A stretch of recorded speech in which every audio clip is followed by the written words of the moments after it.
यानी कि आप इसको एक मंथली रेंट की तरह मान लें। मान लो आपने SBI के 100 शेयर्स कभी तो खरीदे थे, आपका नियर फ्यूचर में उसको सेल करने का कोई प्लान भी नहीं है और वो आपके डीमैट अकाउंट में बस पड़े हुए हैं, और SBI की हर शेयर की वैल्यू हम मान लेते हैं 800 रुपये, यानी कि टोटल शेयर वैल्यू कितनी हुई? 80,000 रुपये। अब आप इन शेयर्स को SLBM के थ्रू किसी को लेंड करते हो for 1 month and you agree for a 1% lending fee, यानी कि 1 महीने के लिए पैसिवली आप 800 रुपये कमा पा रहे हो उन शेयर से जिन्हें आप यूज भी नहीं कर रहे हो, टच भी नहीं कर रहे हो, क्योंकि आपने अपने शेयर्स टेम्परेली किसी को थोड़े टाइम के लिए दे दिए हैं, और एग्जैक्टली 1 महीने बाद जैसे ही वो कॉन्ट्रैक्ट खत्म होता है वो शेयर्स वापस से ऑटोमेटिकली आपके डीमैट अकाउंट में वापस आपको मिल जाएंगे और 800 रुपये आपकी पॉकेट में। अब सवाल ये आता है कि ये शेयर्स आखिर लेता कौन है और आखिर क्यों उनको बोरो करना चाहते हैं और आखिर इसकी जरूरत क्या है। देखिए, बहुत सारे ट्रेडर्स और बड़े बड़े इंस्टीट्यूशंस होते हैं जो शॉर्ट टर्म के लिए शेयर्स को बोरो करना चाहते हैं अपनी स्ट्रैटेजीज को एग्जीक्यूट करने के लिए, और ये इसके लिए खुशी खुशी आपको एक लेंडिंग फी यानी कि रेंट देने को तैयार होते हैं, जस्ट लाइक हम फेयर या रेंट देते हैं ऊबर या एयरबीएनबी यूज करने के लिए। तो ऑनेस्टली आपको उनके रीजंस भी समझने की जरूरत नहीं है अगर आप स्ट्रिक्टली एक लेंडर बनना चाहते हो।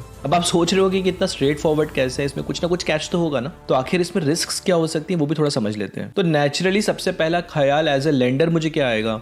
कि जो भी पर्सन मुझसे शेयर्स बोरो कर रहा है अगर उसने मुझे शेयर्स वापस नहीं करे तो अच्छी बात यह है कि यहाँ पे वो सारे रिस्क मैनेज्ड होते हैं, क्योंकि ये सारे ट्रांजैक्शंस NSE यानी कि नेशनल स्टॉक एक्सचेंज के प्लेटफॉर्म पे होते हैं। तो अगर मान लेते हैं कि बोरोर आपसे शेयर्स लेता है और आपको वापस नहीं लौटाता, सो इन दैट केस एक्सचेंज उन शेयर्स की नीलामी या ऑक्शन करता है या फिर उस बोरोर पे पेनल्टी लगा के आपको फुल वैल्यू और साथ ही साथ आपका रेंट आपको वापस दिला देता है। प्लस ब्रोकर्स जो होते हैं वो बोरोवर से एक मार्जिन भी लेते हैं ताकि ऐसा कोई इवेंट हो तो वो कवर हो जाए। तो ऑल इन ऑल आपको घबराने की जरूरत नहीं है, आपके शेयर्स एकदम सुरक्षित और सेफ होते हैं। चलिए समझते हैं कि SLBM से आखिर आप कितना पर मंथ कमा सकते हो। देखिए, ये कंप्लीटली डिपेंड करता है कि आपने कौन से शेयर्स ले रखे हैं अपने डीमैट अकाउंट में